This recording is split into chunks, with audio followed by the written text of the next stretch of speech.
बिस्मिल्लाहिर्रहमानिर्रहीम।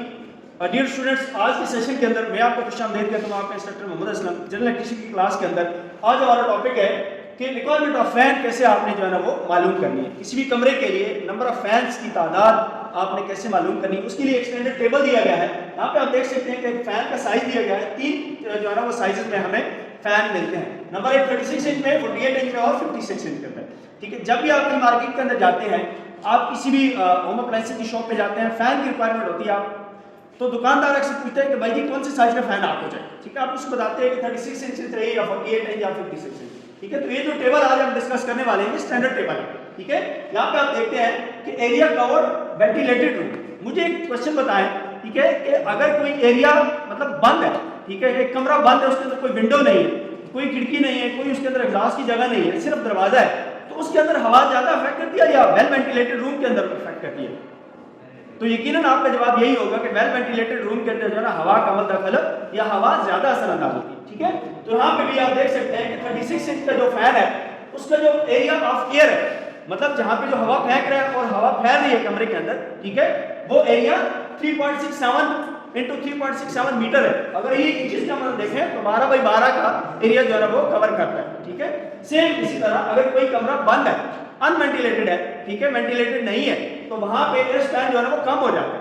यहाँ पे आप देख सकते हैं कि अगर जो है ना वही वाला 36 इंच फैन है और वेंटिलेटेड कमरा नहीं है, अनवेंटिलेटेड है, वहां पे एयर स्पैन कम हो गया। ठीक है, 3x3 मीटर हो गया उसका एरिया, और अगर हम फीट के अंदर बात करें तो 10x10 का एरिया जो है ना वो एयर कवर करेगी। सेम इसी तरह 48 इंच के अंदर उसका भी एरिया उसने मीटर के अंदर मेंशन कर दिया है और अनवेंटिलेटेड रूम पे भी उसने मेंशन कर दिया। अभी हम देखते हैं कि नंबर ऑफ जो है ना वो फैंस की तादाद कैसे मालूम की जा सकती है। हमारे पास एक फार्मूला है, number of fan required is equal to area of room divided by area covered by a fan in metre. ठीक है, तो यहाँ पे क्योंकि हमने एक डायमेंशन बनाई थी, कमरे की लेआउट तैयार की थी, जिसकी जो कैलकुलेशन थी वो 6x4 का कमरा था, 4x6 मीटर का रूम था। ठीक है जी, उसकी डायमेंशन हम लेके चल रहे हैं। तो यहाँ पे हम देखते हैं रूम का हमने मीटर के अंदर डायमेंशन लिख ली और हम 36 इंच का फैन जो है ना वो देख रहे हैं।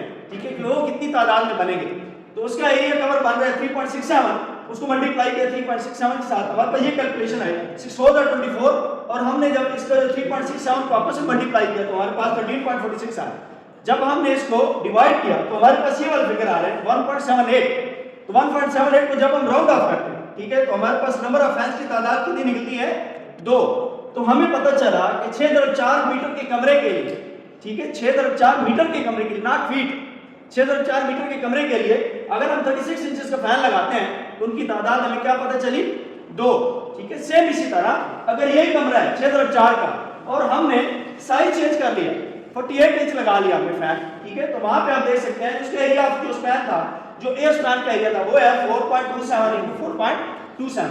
तो 24 को हमने डिवाइड किया 4.27 स्क्वायर के ऊपर।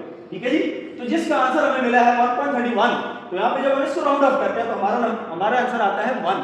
मतलब बात करने का ये है कि 6x4 के कमरे में अगर हम 48 इंच का फैन लगाते हैं तो एक ही काफी होगा, तो एक ही फैन हमारी जो है रिक्वायरमेंट पूरी करता है। ठीक है जी, सेम इसी तरह जब इस साइज को और हम बढ़ाते हैं 56 इंच, वो तो डेफिनेटली मतलब उससे ही साइज में बढ़ा है तो वो भी उसकी नंबर ऑफ फैन की तादाद एक ही बनेगी। ठीक है जी, तो यहाँ पे कोई कंफ्यूजन, कोई बात ना समझ आएगी, कोई क्वेश्चन किसी का? Thank you.